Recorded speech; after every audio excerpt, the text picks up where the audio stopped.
Hey guys, Mike Perlman here for Techno Buffalo with a review of the Fujifilm X10. Is this the extreme point-and-shoot camera? Let's find out after this intro.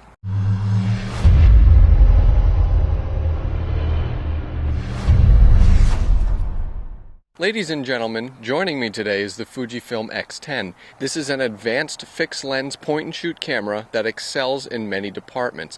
We're going to cover that in this review. First, let's start out with this thing's design, which kicks some serious ass. This camera was constructed in Japan, and it wears it proudly on the back. We have a solid metal construction, it feels great in the hand, and just look at that retro style. It reminds me of an old Yashica SLR. This camera has a nice textured grip panel, and one of the cool things about it is that you just twist the lens to power the camera on. Fujifilm also outfitted this with a nice bright f2.0 Fujinon lens, and it's got a handy focus dial selection right next door. The Fujifilm X10 also benefits from a nice glass optical viewfinder with great coverage. The only thing about the viewfinder is that at full wide angle the lens interferes a bit, but zoom in a little bit and you're fine. Another thing about the Fujifilm X10 is that it has a fixed LCD on the back, and that's something to consider if you're looking for cameras with a vari-angle LCD like the Canon PowerShot G1X or Nikon P7100. There's a hot shoe on top, and we have an old school style shutter button which really sent me back to the golden ages of photography.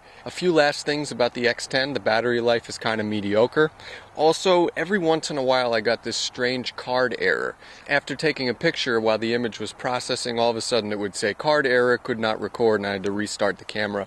Hopefully that's fixed with a firmware update down the line, and I think it might be. But aside from that, the X10 has one of the best designs in the point-and-shoot industry. But it doesn't stop there, folks. The X10 is loaded with shooting features, all types of shooting features. We'll start with EXR technology. Fujifilm's EXR sensors are specially designed to tackle dynamic range, low light, and high resolution. The EXR modes were quite impressive, though I didn't see a huge difference between their performance and shooting in something like program auto or manual. Of course, Fujifilm tacked on 3 specialty modes found in the advanced shooting modes menu.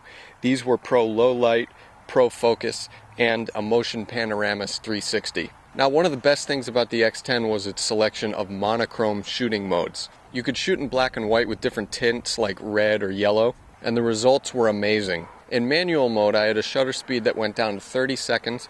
I've got a nice aperture range as well, from f2.0 to f11.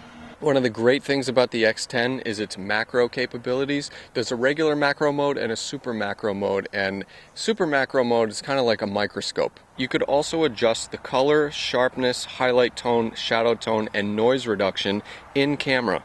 The autofocus was extremely quick, and even using the manual focus was not bad at all because they give you a focal length chart that tracks as you manually focus. The pop-up flash was not all that impressive, though there is a hot shoe on top for adding an external flash. I also expected a little more out of the ISO range. We could shoot at 3200 at maximum resolution. Anything after that, like 6400 or 12800, we had to go down in resolutions and only shoot in JPEG. But all in all, the X10 has one of the best shooting feature sets on the market.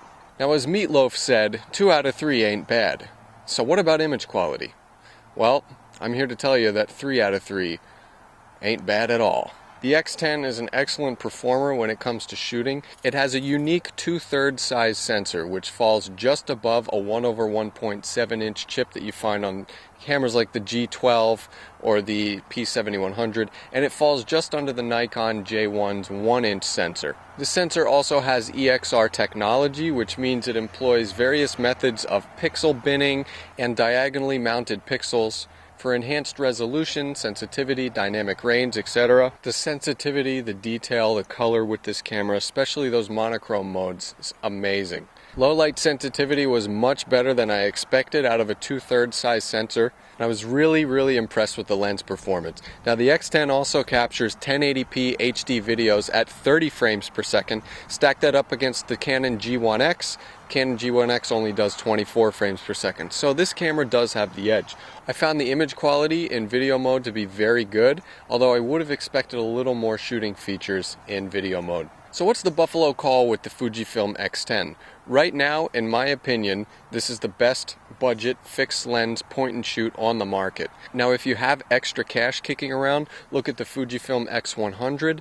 For the full review, go to technobuffalo.com. Until next time, I'm Mike Perlman. Let's go Devils.